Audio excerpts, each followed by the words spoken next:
কোনো ভাষা বোঝে না। আমার প্রেমের টান আমার ভালোবাসা এখানে আসছে, এটাই তো অনেক বেশি। ও আমাকে সত্যিকারই ভালোবাসে, আমি ওকে অনেক ভালোবাসি।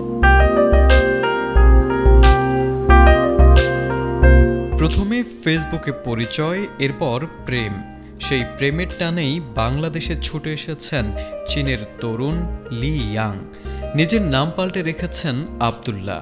এরপর ফেসবুকে পরিচিত হওয়া মুন্সিগঞ্জের টঙ্গীবাড়ি কাঠাদিয়া গ্রামের মঞ্জুরি আক্তার জেসিকাকে বিয়ে করে এখন শ্বশুর বাড়িতেই বসবাস করছেন তিনি।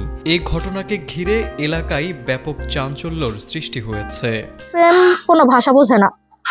ও আমাকে সত্যিকারই ভালোবাসে, আমি ওকে অনেক ভালোবাসি। উনি আমাকে চীনে নিয়ে যাবে, আমাদের পাসপোর্ট করতে দেওয়া হয়েছে, ভিসার প্রক্রিয়া সম্পন্ন হলে আমরা চীনে চলে যাব। জানা গেছে 1.5 বছর আগে ফেসবুকের মাধ্যমে লি ইয়াং এর সঙ্গে পরিচয় হয় জেসিকার।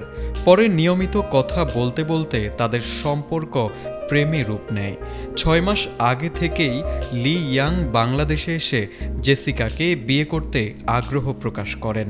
তবে সামাজিক যোগাযোগ মাধ্যমে বিদেশি নাগরিকদের বিয়ে করে প্রতারণার নানা সংবাদ দেখে জেসিকা শুরুতে রাজি ছিলেন না।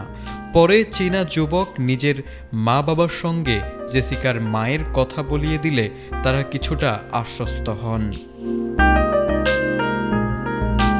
গত 14 নভেম্বর শাহজালাল আন্তর্জাতিক বিমানবন্দরে অবতরণ করেন লি ইয়াং।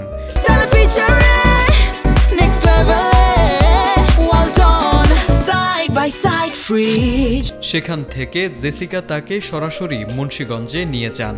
পরে সদর উপজেলার মীর কাদিম এলাকার একটি কাজী অফিসে ইসলামী শরীয়ত অনুযায়ী তাদের বিয়ে সম্পন্ন হয়। বিয়ের সময় লি ইয়াং নিজের নাম পরিবর্তন করে আব্দুল্লাহ রাখেন। পরে চীনা দূতাবাসে বিয়ের কাগজপত্রের এফিডেভিট করেন নবদম্পতি।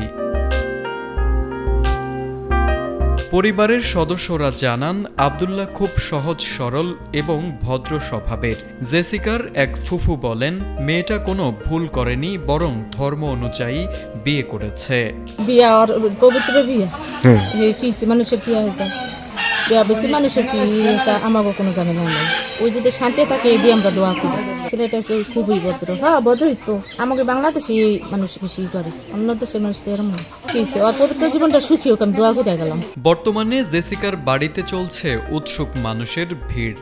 বাড়ির বাইরে বের হলেই আব্দুল্লাহকে ঘিরে ধরছেন স্থানীয়রা। জেসিকা জানান তারা 3 বোন ও 1 ভাই। বাবা 3 বছর আগে না ফেরার দেশে চলে গেছেন। এসএসসি পাশ করে তিনি মা ও ছোট ভাইকে নিয়ে থাকতেন।